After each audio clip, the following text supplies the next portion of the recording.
कल्पना सोरेन, राजनीति का वो नया चेहरा जो पहली बार विधानसभा चुनाव लड़ रही हैं। पार्टी में किसी पद पर नहीं है, लेकिन कहा जा रहा है कि सीएम की रेस में अभी भी बनी हुई हैं। पति हेमंत सोरेन के जेल जाने के बाद कल्पना सोरेन राजनीति में आई और पहली बार किसी नेशनल टेलीविजन पर मीडिया से बातचीत करने के लिए हमारे साथ जुड़ी हुई हैं। कल्पना जी, जय जोहार।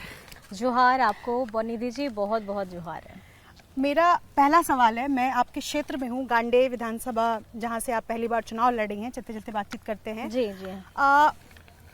क्या अभी तक का आपका अनुभव है, जब आपका बहुत ज़्यादा, आप इससे पहले राजनीति में इन्वॉल्व नहीं थी, चुनाव लड़ रही हैं, अभी तक का क्या एक्सपीरियंस है?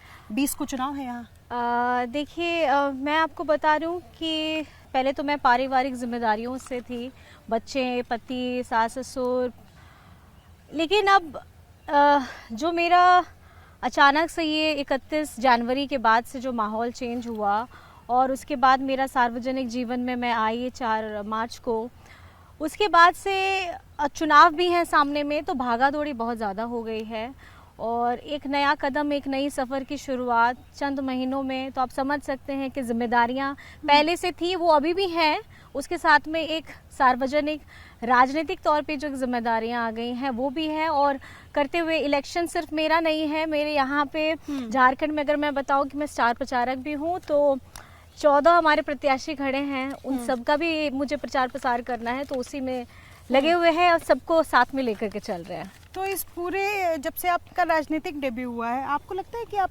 अकेली पड़ गई हैं, मिस कर रही हैं हेमंत सोरेन को? वो जेल में है और तब आपको जनता के बीच, क्षेत्र में अपने लोगों के बीच मिलना चाह रहा है, मतलब कोई बैकअप नहीं है आपके साथ फिलहाल? अगर मैं आपको बताऊं ना, तो इस खास करके इस विकट परिस्थिति में एक व्यक्ति हेमंत सोरेन जी नहीं है, लेकिन झारखंड की 3.5 करोड़ की जनता का पूरा साथ है। और मैं हर एक वर्ग, हर एक तबके के जितने लोगों से मेरी मुलाकात हुई है, उन लोगों का यही है कि आप अपने आप को अकेला मत महसूस करिए, क्योंकि हेमंत सोरेन जी शारीरिक तौर पे 4 दीवारी के अंदर में है, लेकिन उनकी जो सोच पिछले 4 वर्षों में उन्होंने अपने झारखंड वासियों के लिए काम किए हैं, उनका जो साथ है, वो साथ, वो प्रेम, वो स्नेह, वो आशीर्वाद, वो दुआएं सब मुझे मिल रही हैं। और हेमंत सोरेन जी की सोच मुझे करोड़ों जनता की नज़र में भी दिख रही है, उनका जोश दिख रहा है, उनका आक्रोश दिख रहा है। तो मैं बता सकती हूँ कि शारीरिक तौर पे अनुपस्थिति है, लेकिन मानसिक तौर पे अगर आप देखा जाए तो हेमंत सोरेन जी सबके दिलो दिमाग में है। जी, साथ है जी। एक सवाल है, आप अभी विपक्ष में हैं जी, और जितना अरविंद केजरीवाल का बाकी गठबंधन की पार्टियों ने साथ दिया, क्या आपको लगता है कि हेमंत सोरेन को भी वो साथ मिलना चाहिए था? या इसको दूसरे तरीके से मैं आपसे पूछूं, तो आपको लगता है कि हेमंत सोरेन के साथ न्याय नहीं हुआ है? देखिए, मैं अगर आपको बोलूं कि जहां पे गठबंधन की बात आ रही है, इंडिया गठबंधन के सारे दल हेमंत सोरेन जी के साथ में हैं।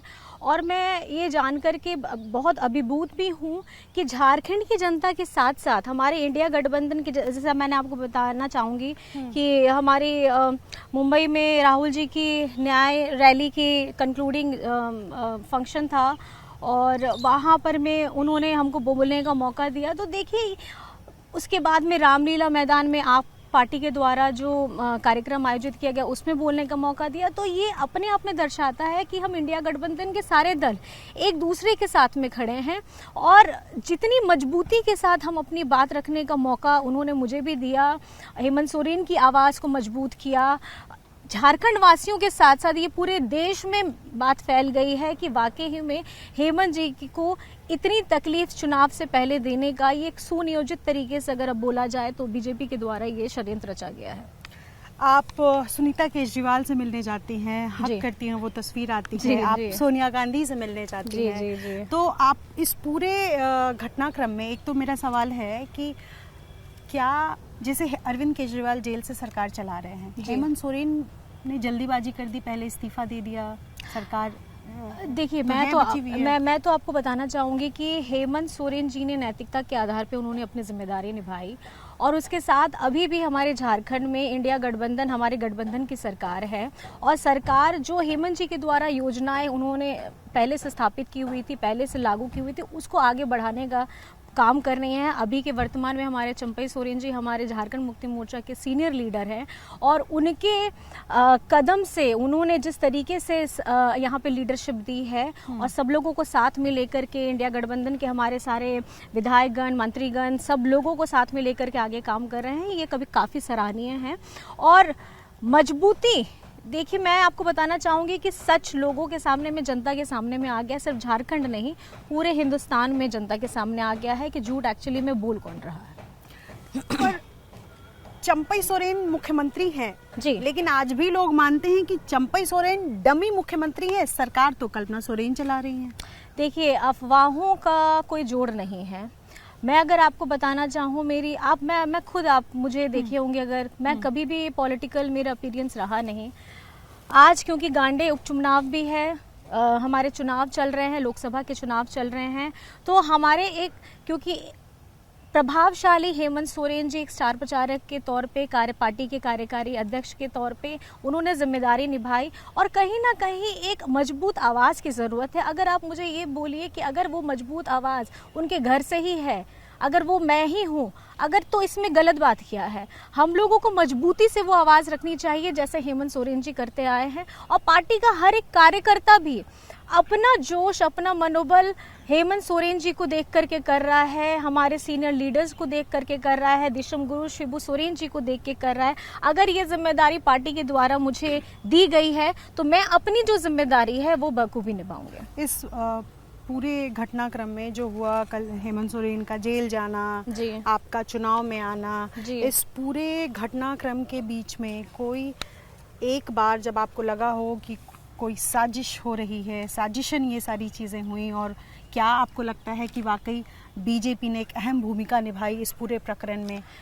इसमें मैं एक और बात जोड़ देती हूँ कि सीता सोरेन पार्टी छोड़ करके बीजेपी ज्वाइन कर लेती हैं और बीजेपी से संसदीय चुनाव भी लड़ रही हैं, तब जब कहा जा रहा था कि परिवार में भी फूट डालने की कोशिश की गई, इन सबको कैसे देखती हैं आप? देखिए मैं तो सबसे पहले आपको बताना चाहूँगी कि आप चुनाव से पहले ये फेयर एंड प्ले, क्या बोलते हैं, फेयर प्ले करना चाहते हैं, इलेक्शंस अच्छे तरीके से करना चाह रहे हैं, निष्पक्ष कराना चाहते हैं।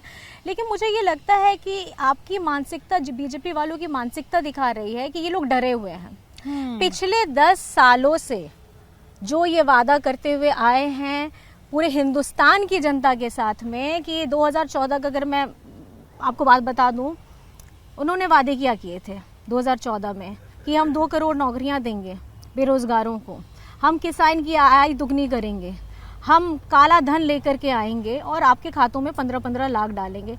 आप युवा वर्ग उस 2014 में, जितना मुझे जानकारी है, सबसे ज़्यादा वोट उन्हीं को दिया था। लेकिन आज कहीं ना कहीं हमारे जो युवा है वो त्रस्त हैं, हमारी महिलाएं त्रस्त हैं। मणिपुर की जो घटना घटी, आप मुझे बताइए, इतनी बड़ी घटना, एक राज्य जल रहा है और हमारे केंद्र में बैठे लोग उस पे अपनी चुप्पी साधे हुए हैं। तो कहीं ना कहीं हमारे हर एक वर्ग इसमें तकलीफ में गुजरा है और हर लोगों को, चाहे वो रोजगार के नाम पे हो, महंगाई के नाम पे हो और या आपका प्रताड़ना के नाम पे हो, कहीं ना कहीं सब लोग त्रस्त हैं। और जब अगर लोग त्रस्त हैं तो इसका जवाब, जो आपने वादे किए हैं, आपको वादे निभाने चाहिए थे, आपने अपने वो वादे नहीं निभाए। और अगर आपने वो वादे नहीं निभाए तो आपको 5 साल का मौका मिला, फिर दोबारा आपको 5 साल का मौका मिला। लेकिन अब हिंदुस्तान की जनता ये जान चुकी है कि ये जुमलेबाजी करने वाले लोग हैं। ये आपको प्रेजेंट में रहने की बात नहीं बताएंगे, ये भविष्य जरूर दिखाएंगे। लेकिन मैं ये पूछना चाहती हूँ, जब पुराने वादे आप अभी तक निभा नहीं पा रहे हैं तो अभी के वादे अब आगे में कैसे निभाएंगे?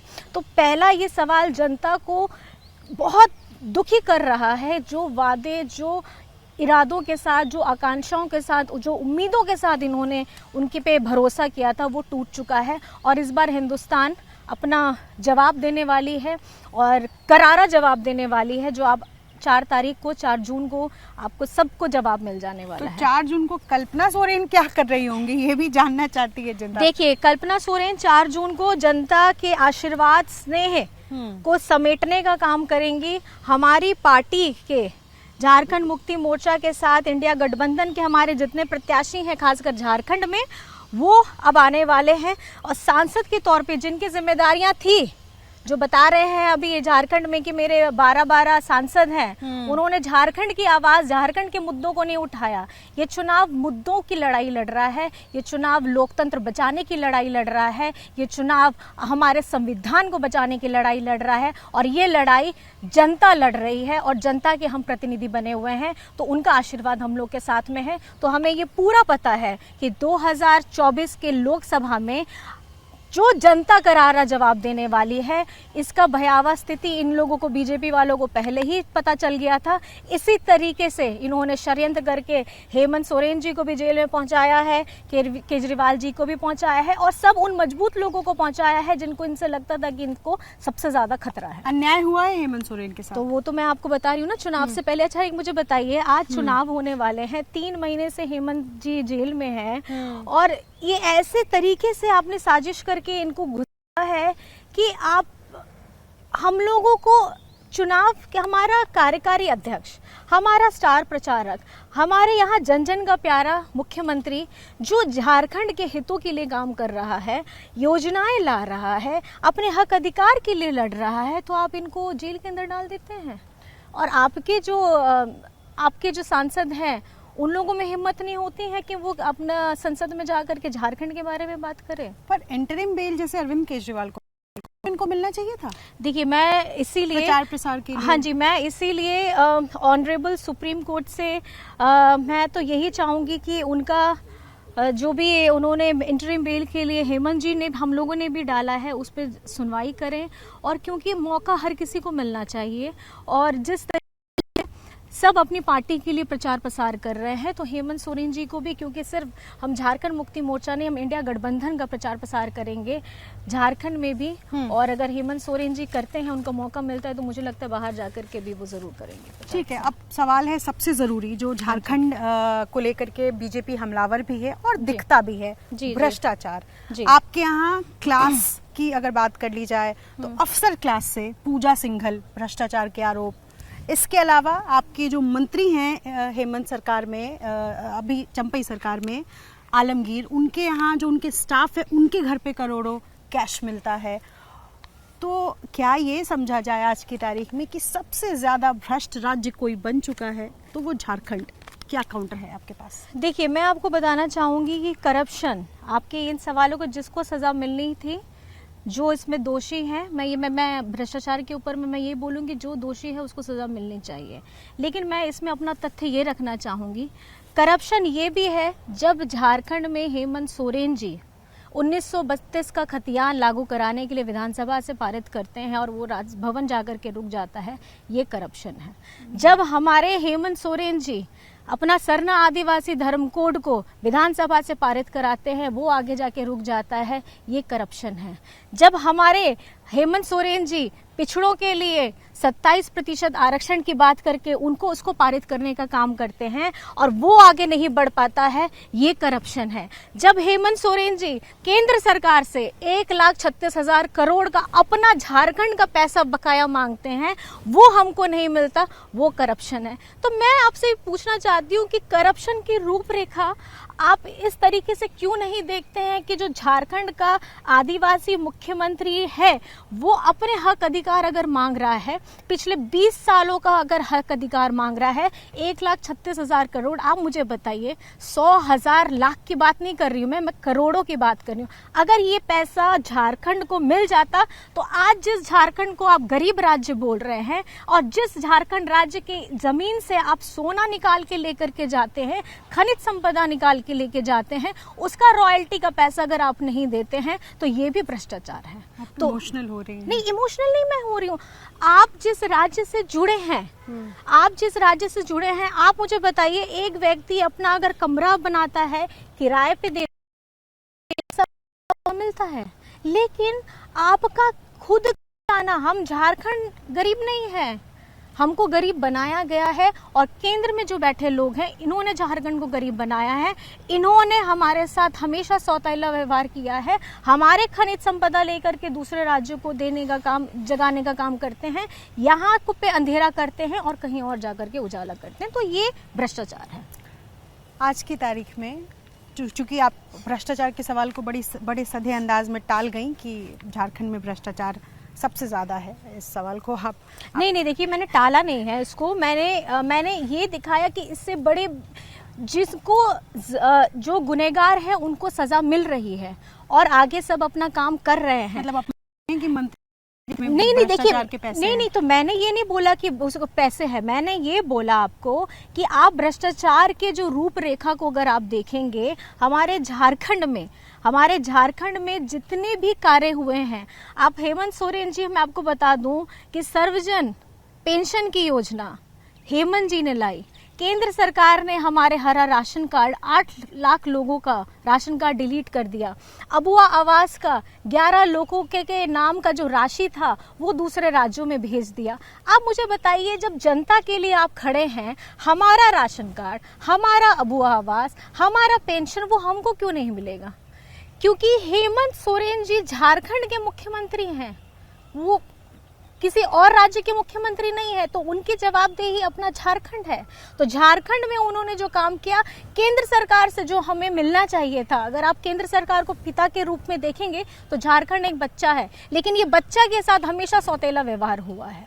तो मुझे ये बताइए कि आप जन जन के लोगों का पैसा ले करके आपने जन लोगों को लूटा है, तो इसका जवाब आपको इस लोकसभा चुनाव में जबरदस्त मिलने वाला है। और इसका आभास, क्योंकि मैं आपको बता दूं, झारखंड में पहला चरण का चुनाव हो चुका है और 4 की 4 सीटें इंडिया गठबंधन में आ रही हैं। और आप अगली बार कभी भी अगर आएंगे तो आपको पता चल जाएगा कि 4 जून में तस्वीर बदल चुकी होगी। मैं 4 जून का इंतजार करूंगी। जी। सवाल है कि राहुल गांधी और नरेंद्र मोदी, इन दोनों में कोई मुकाबला आपको समझ में आता है पीएम पद के लिए? क्या समझती हैं? देखिए, पीएम पद में अगर आपको बोलूं ना, तो पीएम पद कैसे पीएम अगर हमारे कोई संवैधानिक पद है, चाहे आप पंचायत के तौर पे लो, आप विधायक के तौर पे लो, आप सांसद के तौर पे लो, आप प्रधानमंत्री जी के तौर पे लीजिए, आप राष्ट्रपति जी के तौर पे लीजिए, हमारा हिंदुस्तान में खूबसूरती है unity in diversity, and it's all because of the people, the different cultures, traditions, and all the eatable different food, climate, behavior, and everything. And I think this is all the beautiful flavors which we India are carrying. And यहाँ पे सबसे important है, it's the beautiful is our democracy and our constitution. तो मैं आपको ये बताना चाहूँगी कि अभी का ये चुनाव जो है, it's all about we have to protect our India's beleaguered constitution and the democracy, because right now democracy in India is being incarcerated and undermined, and I think like every people in India have understood this, and we all are fighting for to save our constitution and our democracy. Arvind Kejriwal के घर पर महिला सांसद के खिलाफ जो बदसलूकी हुई, इसको लेकर के आप क्या सोचती हैं? आपने देखा होगा? नहीं, मैंने ये वाला आई थिंक मैंने नहीं पढ़ पाई हूँ मैं। अच्छा। मैं क्योंकि कैंपेनिंग में थी और सारी चीज़ों में थी, तो मुझे इस घटना की जानकारी नहीं है, मैं माफ़ी चाहूँगी। कोई बात नहीं। हेमंत बिस्वा शर्मा ने एक बयान दिया जिसमें उन्होंने कहा कि सोनिया गांधी क्रिश्चियन है, वो मंदिर कैसे जा सकती हैं, इससे तो बवाल हो जाएगा। इस तरीके का जब बयान आता है बीजेपी की तरफ से, तो इससे पहले हेमंत सोरेन को लेकर के भी, आदिवासी को लेकर के एक बयान दिया गया था। इस तरीके के बयान से आपको लगता है कि राजनीति में ये, मतलब राजनीतिक सेंस में कैसे देखती हैं आप? मैं आपको एक अपनी स्टोरी बताऊं? मैं अपनी स्टोरी बताती हूँ। मेरे फादर रिटायर्ड आर्मी ऑफिसर हैं, एंड मेरा जन्म पंजाब में हुआ है, कपूरथला। हाँ जी। और क्योंकि फादर हमेशा से जब आर्मी में रहे हैं, तो हम लोग, पापा की पोस्टिंग 2-3 साल में हमेशा चेंज होती रही है। तो हिंदुस्तान को जिस नज़र से मैंने देखा है, मैं उस परिवेश में पली बड़ी हूँ जहाँ पर मैं पंजाबी भी हैं, मराठी भी हैं, गुजराती भी हैं, उड़ीसा के भी हैं, नॉर्थ ईस्ट से भी लोग हैं। एंड हम लोग जिस वातावरण में रहे हैं, उस वातावरण में रह कर के और वहाँ के लोगों के डिफरेंट खान पान, रिचुअल्स, ट्रेडिशंस देख करके मैंने ये सीखा कि कितना खूबसूरत है ये हिंदुस्तान, और हम किसी को एक जगह में बांध नहीं सकते हैं। और ये जब मैंने देखा तो मुझे सीखने का भी मौका मिला। मेरा जन्म एक जगह में हुआ, मेरी पढ़ाई अलग अलग जगह में हुई, अलग अलग लोगों से मिलने का मौका मिला। गुरुवार को अगर आप बोले तो पीर बाबा जाने का मौका मिलता था, संडे को चर्च जाने का मौका मिलता था, मंदिर भी चले जाते थे, बहुत सारे जान पहचान के लोग थे उनके साथ में। फिर हम लोग गुरुद्वारा भी चले जाते थे क्योंकि जन्म मेरा वहाँ हुआ था। तो I am like a blend of all the cultures and the flavors of India, and I think मुझे लगता है कि हम लोगों को अपने आप को जाति धर्म के परिप्रेक्ष्य में बांटना नहीं चाहिए। और आपकी सोच, आपकी यही क्वालिटी ही हमारा इंडिया दिखाता है। इंडिया कोई एक पर्टिकुलर धर्म या जाति या ट्रेडिशन को नहीं शो करता है। It's amalgamation of all the different cultures and all the our different states। तो मुझे लगता है यही तो खूबसूरती है, और इस खूबसूरती को हम लोग को जिंदा रखना चाहिए और एक दूसरे को रिस्पेक्ट देना चाहिए, एक दूसरे का सम्मान भी करना चाहिए। कितनी सीटों का दावा चलते चलते आप कर रही हैं लोकसभा में? 14 सभी।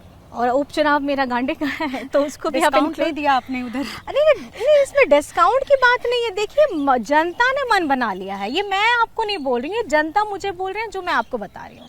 जनता ने मन बना लिया है और 14 की 14 सीटें झारखंड में इस बार इंडिया गठबंधन जीतने जा रहा है। और साथ में मैं अपना भी प्रचार कर देती हूँ, गांडे भी उसमें आपको ठीक है शामिल है। बहुत शुक्रिया हमसे बातचीत करने के लिए और तमाम सवालों का जवाब देते हुए। गांडे से प्रत्याशी हैं जेएमएम के टिकट पर, 20 मई को यहाँ चुनाव होना है। इसके अलावा केंद्र में चूँकि इस वक्त बीजेपी से सीधा मुकाबला है, एक तरफ तमाम गठबंधन, इंडिया गठबंधन जिसमें जेएमएम भी शामिल है, और कल्पना सोरेन जीत का दावा करती हुई नजर आ रही है। अपने सहयोगी सीके सिंह के साथ निधि श्री, एबीपी न्यूज़, गिरिडीह।